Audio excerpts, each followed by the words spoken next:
சபரிமலை செல்பவர்க்கு சஞ்சலங்கள் இல்லை. பயம் தனையே போக்கிடுவான் வந்தனனின் பிள்ளை.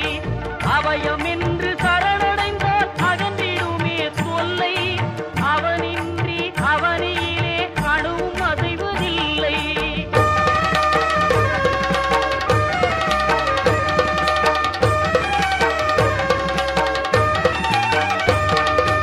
வீட்டை விட்டு கட்டும் கட்டி அருள்